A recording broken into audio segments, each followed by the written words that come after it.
Guys, you see, you only sing once.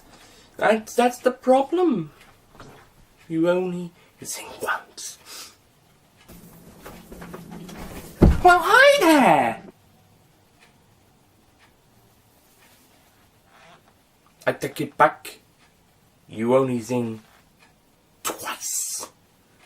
Say, you're Count Dracula, aren't you? A doobie dooba, a dooboo doo. Hey, would you like to fuck me? A doobie doobie, a doobie doo doo. It's a date. A fuck date. Jump in with me.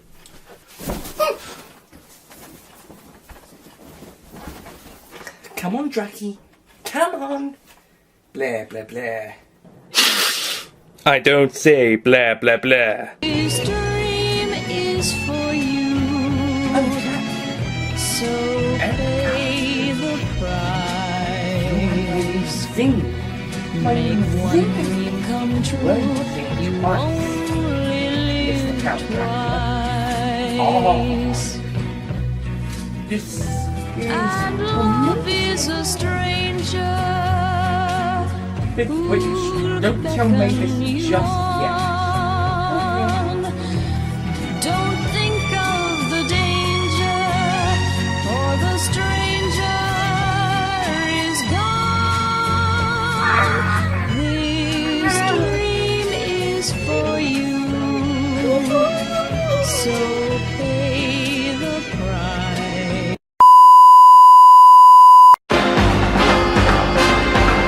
There's a place you've gotta be, 1,000 leagues beneath the sea, and it's waiting over here for you and me.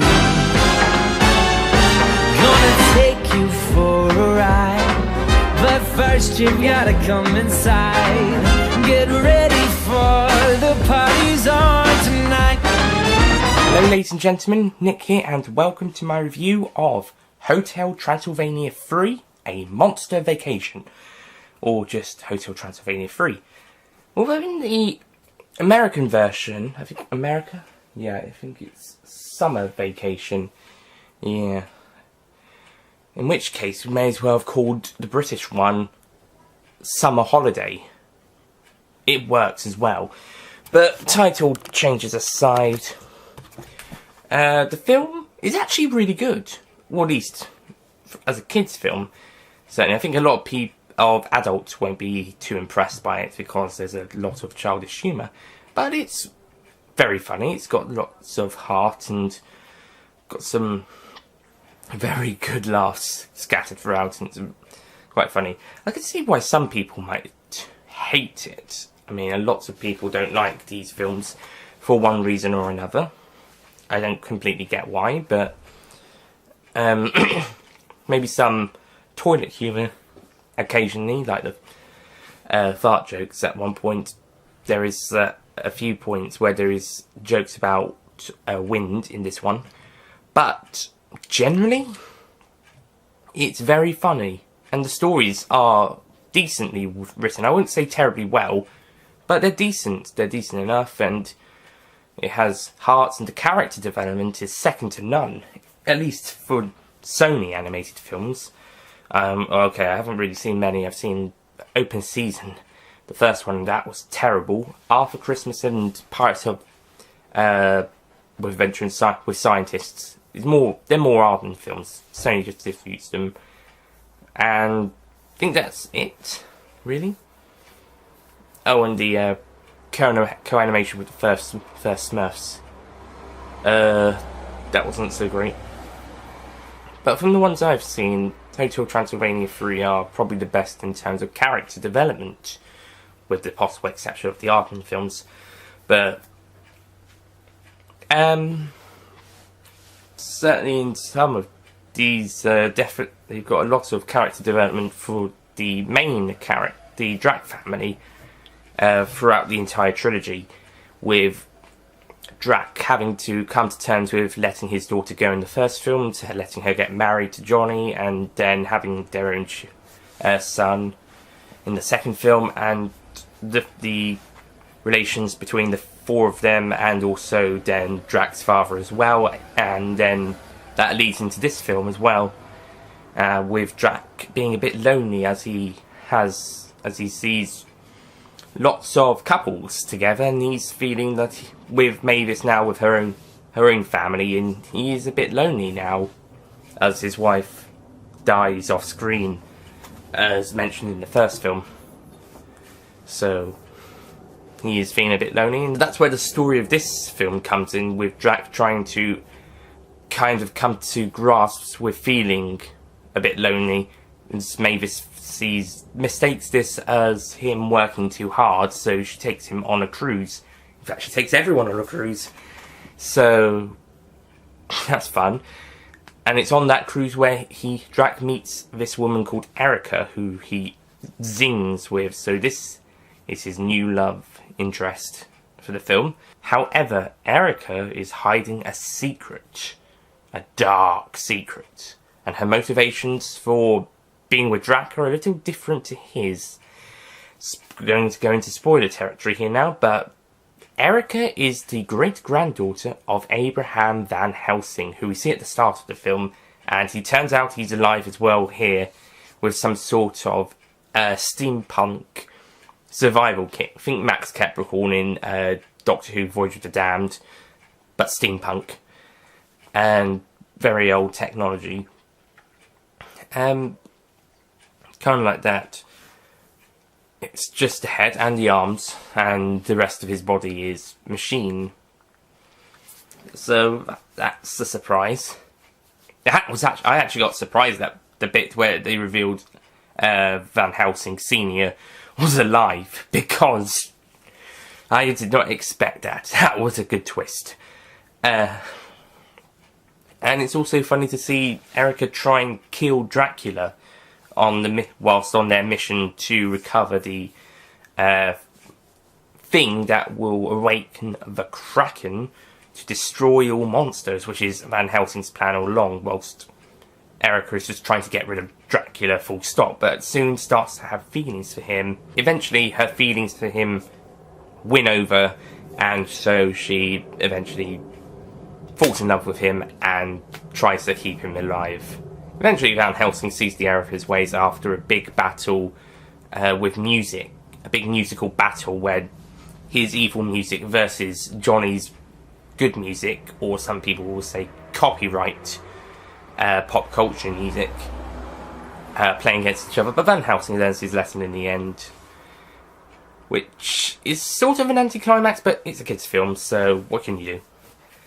He's not really a villain who's worthy of dying. Heck, if he was that worthy of dying, then A, we wouldn't see Dracula being a hero, and B, it really should have happened before the events of the movie. So, hey-ho. In terms of the other characters, with Dracula, obviously, really great development. Mavis has some great development. Johnny's his usual self, but a little bit wiser in this film, and a bit more fun with his music skills. The Drac Pack with his friends, they're all supportive, they're all great. The actors do all really good jobs, particularly with the Wayne and Wanda stuff being incredibly funny as soon as they get rid of their kids. And they're like, we can do whatever we want. Okay, that little bit there does drag a tiny bit for a few seconds longer than it needed to be. After that, it's actually really funny. That's until they get thrown, they get captured and thrown into a room where they can't disturb anyone, and then they pop back at the end once everything's over. Okay, so that story didn't really go very far, did it? Okay. But the stuff that they did do on their own was incredibly funny. I wouldn't say the stuff they did, but the concept. And also, I would also say Vlad, disappointingly, doesn't get as much to do in the overall terms of the story, but when he's on screen, there are some really good moments from him, just being very funny, maybe unintentionally from his point of view, but he is very funny, and he's being pretty attractive to the older witches. that was funny. And also there's also some really funny stuff with Dennis and the older girl werewolf, Winnie. There's some very funny stuff with them, and also the pet dog Tinkles, who they have to disguise as a monster called Bob. And there's some very funny bits where Tinkles, once he's told to say, "Hi, Bob," Dennis says, "Say hi, Bob." Tinkles goes, "Hi, Bob." That was very funny, and his voice sounds very normal, as opposed to kind of a woof. It's so good. It's a shame it's only used twice. I suppose it would get a bit repetitive, but I would have liked it one more time, just one more. It was so good. I'm glad it was used twice, at least. And not just once, but I would have liked 3 at minimum. And I do think it would have gone a bit repetitive if they had overused it, but I think 3 times would have been okay. But at least we got it twice without it being annoying or repetitive, so that's good. And animation-wise, wow. Just well, especially the underwater stuff. I mean, look at Finding Nemo's underwater stuff. That was great for the time. This one also has some really great underwater stuff. Maybe it's because technology's improved, but it's not, I don't know if it's quite Finding Nemo style, or Finding Dory. I have to check that one out. But I don't know if it's quite their level, because it's not an undersea base story, it's only a scene or 2. But definitely really well works and executed. And yeah, and to people saying, "Oh, it's not at the hotel." Well, there are some scenes at the start and end at the hotel, so you don't get your knickers in too much of a twist. Yeah, it's mostly on the boat or at Atlantis, or for that one scene underwater, but yeah. I suppose it isn't really very much a Hotel Transylvania, but it is still got a couple scenes at the hotel, like, I would say about 3 or 4, maybe 5. Depends on what you classify as scenes. But it's definitely got the hotel in it for a bit. Yeah, most of it's on the cruise. You do get some scenes on the plane. That's very funny. Gremlin Air. Different gremlins to what you see in the first 2 films, but I suppose these ones are supposed to look a bit more like the ones from the Gremlins films, in a way. And the Gremlins Air is kind of like a nod to the Roald Dahl story. Yeah, it's very funny. That is actually quite a funny scene as well, and very enjoyable. Yeah,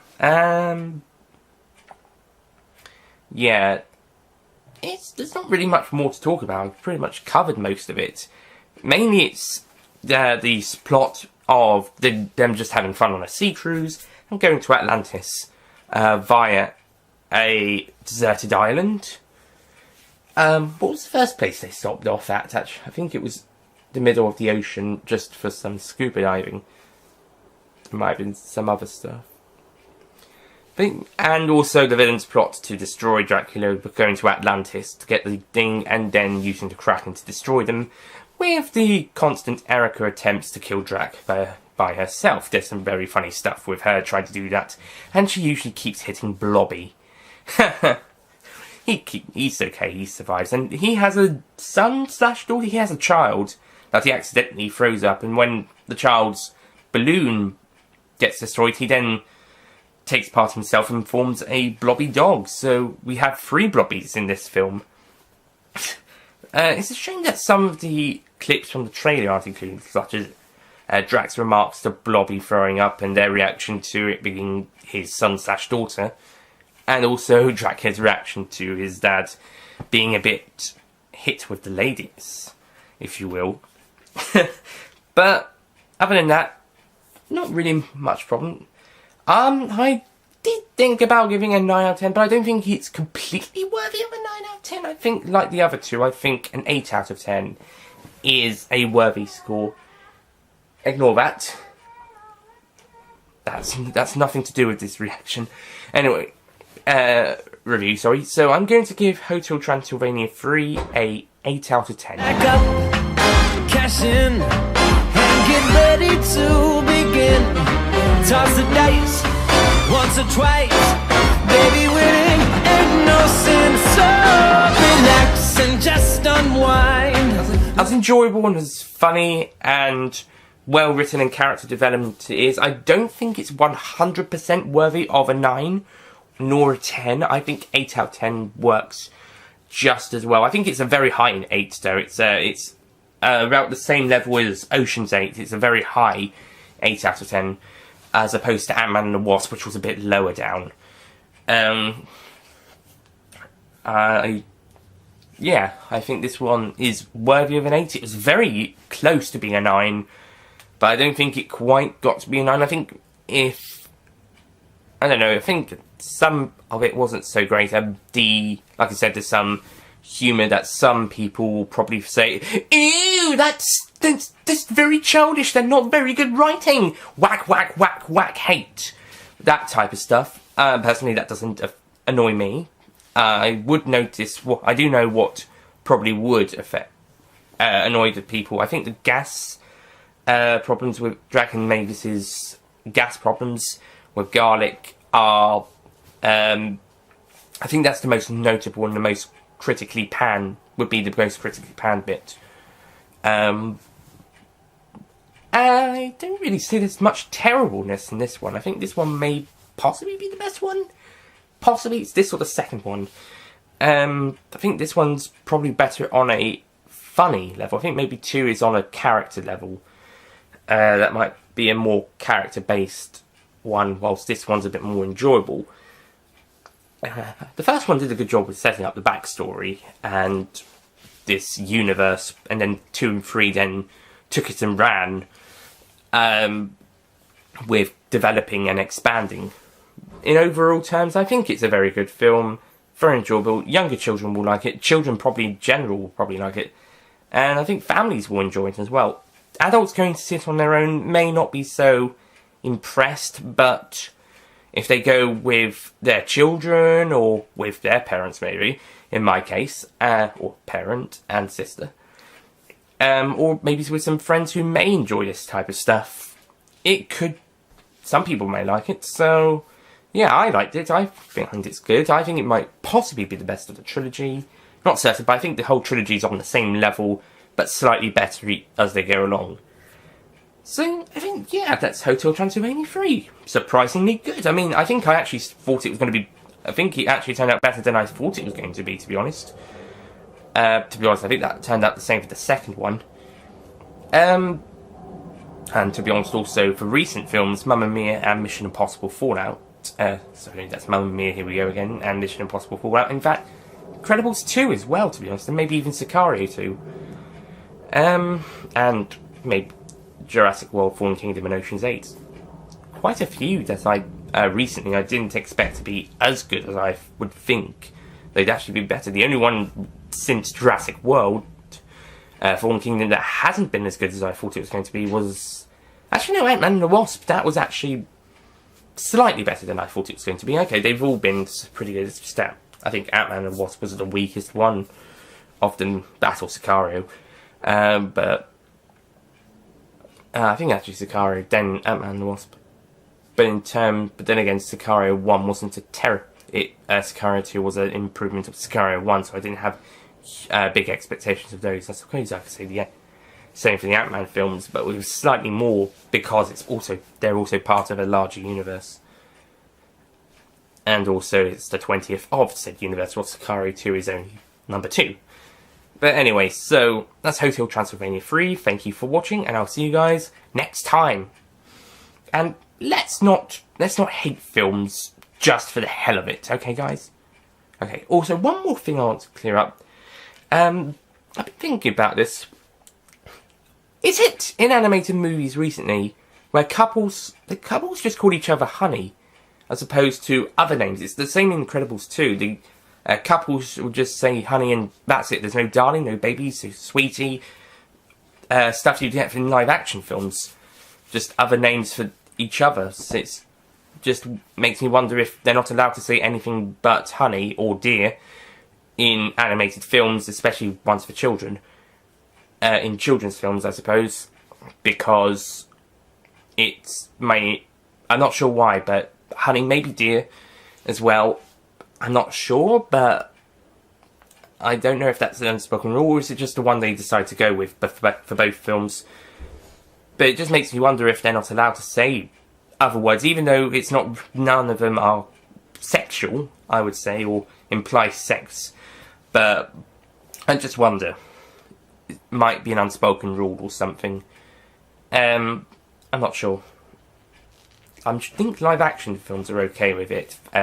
Ones for children, but children's animated films, I think they're only allowed to say honey, maybe dear if they're lucky. Or sweetie, or love. But I don't hear them saying those ones, or ones like baby or darling, or often. But I don't know. It's just something I was wondering about.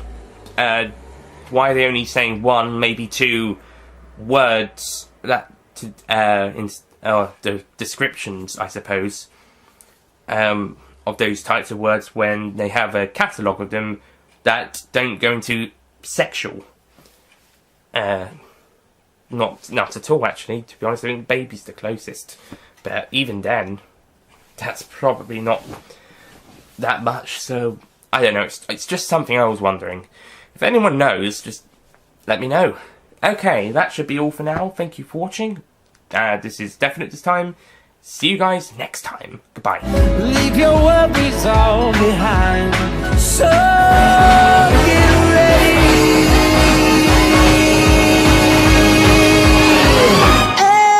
It's party time.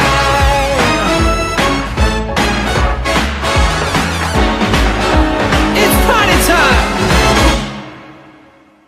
Don't forget to click below to subscribe to the official Nicholas Payne YouTube channel.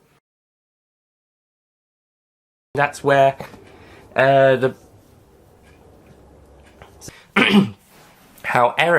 excuse me.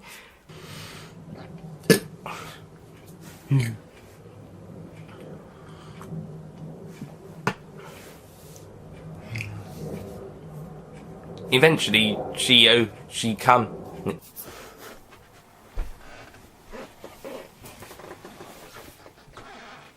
Frank, you see. No, stop, Frank, he's talking to everyone.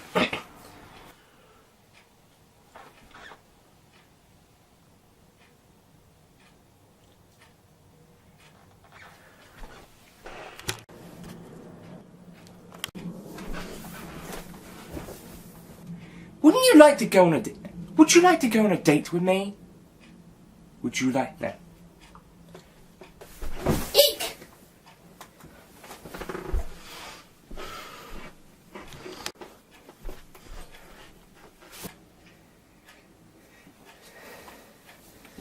Well, I'm going to try and get this all in one take.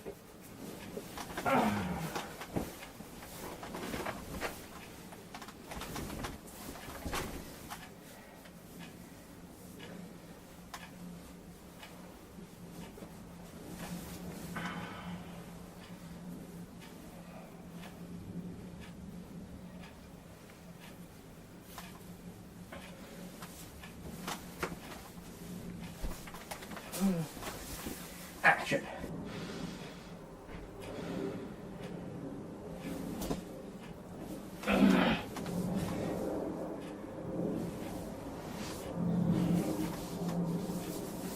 Sort out the end of this bed before we review. Okay.